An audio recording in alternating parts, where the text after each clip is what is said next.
શહેરમાં 3 દિવસ વરસાદની ભારે અને તોફાની બેટિંગથી વડોદરા જળમગ્ન બની ગયું હતું। હવે વરસાદે વિરામ લેતા ફાયર બ્રિગેડની ટીમ સાથે આર્મીની ટીમ પણ બચાવ રાહત કામગીરીમાં જોતરાઈ છે।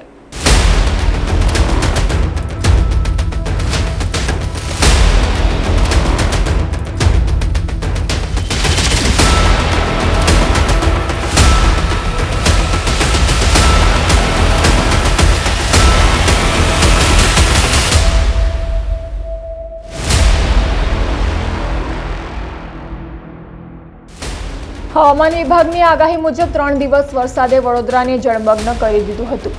આજવામાંથી પાણી છોડવામાં આવતા વિશ્વામિત્રી નદી ભયજનક સપાટી વટાવી ચૂકી હતી અને વધારાના પાણી તટ વિસ્તારમાં ઘૂસી જતા પૂરની સ્થિતિ નિર્માણ પામી હતી।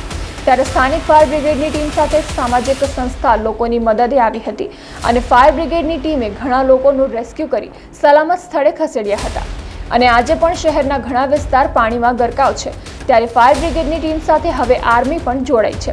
શહેરની ગંભીર સ્થિતિને પગલે ભારતીય આર્મીની આગેવાનીમાં વિવિધ રેજિમેન્ટ અસરગ્રસ્ત વિસ્તારમાં બચાવ રાહત કામગીરીમાં જોતરાઈ છે, જે પૈકીની એક ટીમે આજે મોજમહોડા વિસ્તારમાં આવેલ સામ્રાજ્યમાં પાણી વચ્ચે ફસાયેલ લોકોનું રેસ્ક્યુ કર્યું હતું અને સહી સલામત બહાર કાઢ્યા હતા।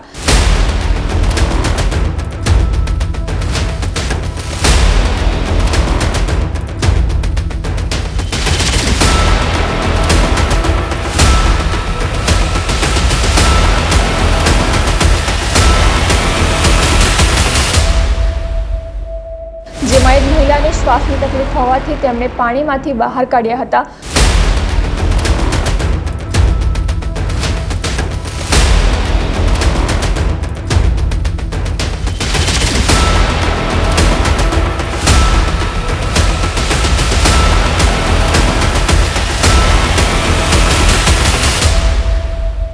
हमने अभी आज फोन किया था तो आर्मी के चीफ यहाँ पे आए हैं और मेरी मदर का नाम है उषा बेन।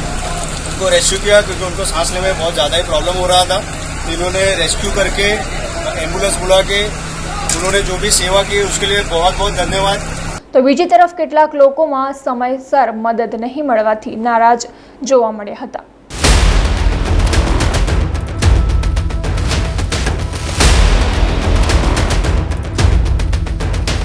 मैं यही चाहता हूँ कि भाई आप लोग खाली वोट के समय आते हो नेता लोग और उसके अलावा क्या गायब हो जाते हो आप लोग सब। कोई कल 2 दिन से आदमी भूखा है, यहाँ पे सब बूढ़े लोग परेशान हो रहे हैं, क्या आप लोग कोई उसकी मदद करने के लिए नहीं हो?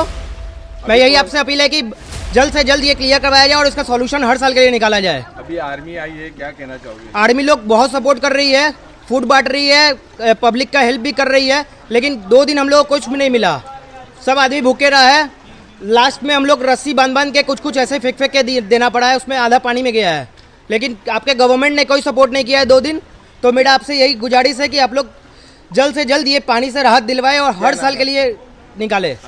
3 દિવસથી આ લોકો જે હાલાકી ભોગવી રહ્યા છે એ લોકોને જ ખબર છે અને આપ લોકો બી જે આ પરિસ્થિતિમાં અંદર આવીને અમારા ઇન્ટરવ્યૂ લઈ રહ્યા છો કે જે બીજાને માહિતગાર કરી રહ્યા છો એના વતી અમે તમારો મીડિયાનો, આરએસએસનો અને જે વોલેન્ટિયર્સ છે એ લોકોને દિલથી અમે અભિનંદન વ્યક્ત કરીએ છીએ। આ લોકો 3 દિવસથી પાણી વગર રહ્યા છે। ચાલો જમવાનું ના મળે તો ચાલે, પણ પાણી બહુ એસેન્શિયલ ને બહુ જરૂરી વસ્તુ છે, એ ખૂબ જરૂરી છે, જેના માટે આ લોકો 3 દિવસથી વલખા મારતા હતા। પણ આજના દિવસે ઘણી કુદરતે બી રાહત રાખેલી છે, વરસાદ બી બંધ રહ્યો છે, પાણી બી લેવલ ઘણું નીચે ઉતર્યું છે અને સારો એવો બધાનો સાથ સહકાર છે। એકબીજા બી ખૂબ હળીમળીને રહે છે અને એકબીજાથી જ સર્વાઈવ થઈ રહ્યા છે। કોર્પોરેશન તરફથી તો કોઈ મદદ હજી સુધી તો આવી નથી। આપ આવ્યા છો, આપને બી ખબર છે કે કોર્પોરેશન શું કરી રહી છે। નો ડાઉટ કે ઘણો મોટો એરિયા છે, પણ એનો મતલબ એવું નથી કે જે ડાઉનલાઇન એરિયા છે ત્યાં તો તમે પહેલાં જાઓ। મદદમાં એકચ્યુઅલી અમે તો અત્યાર સુધી લગભગ 2 દિવસ અમે માંજલપુર જતા રહ્યા હતા અમારા બીજા ઘરે, બટ બધાનું એવું કહેવું છે કે બહુ મદદ મળી નથી। જે અહીંયા જે હતા જે અહીંયા જે ફસાયા હતા એ લોકોને બહુ કંઈ મદદ મળી નહીં, બટ તો બી હમણાં સારી એવી મદદ ચાલુ થઈ ગઈ છે। હું જોઈ શકું છું કે બોટ્સ આવી ગઈ છે, પછી એનડીઆરએફના જે જવાન છે બધા અહીંયા કાર્યરત થઈ ગયા છે।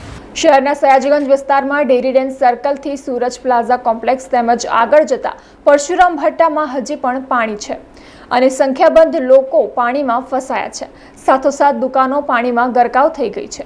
ત્યારે આજે આર્મીની ટીમે કેટલાક લોકોનું રેસ્ક્યુ કર્યું હતું, જેમની સાથે ઉચ્ચ પોલીસ અધિકારી સાથે સ્થાનિક પોલીસ તેમજ પૂર્વ કલેક્ટર એબી ગોર પણ ઉપસ્થિત રહ્યા હતા। આ સાથે શહેરના ઘણા વિસ્તારો હજી પાણીમાં છે અને પાણી ઉતરવાનું નામ લેતું નથી, જેના કારણે લોકો ઘરોમાં કેદ થયા છે. જેતલપુર બ્રિજ નીચે આવેલી ઝૂંપડપટ્ટીમાં હજી પાણીનો કોઈ નિકાલ થયો નથી. તેવી જ રીતે અકોટામાં પણ પાણીનું સામ્રાજ્ય જોવા મળ્યું છે. આ તમામ અસરગ્રસ્ત વિસ્તારમાં સ્થાનિક તંત્ર કામગીરી કરી રહી છે.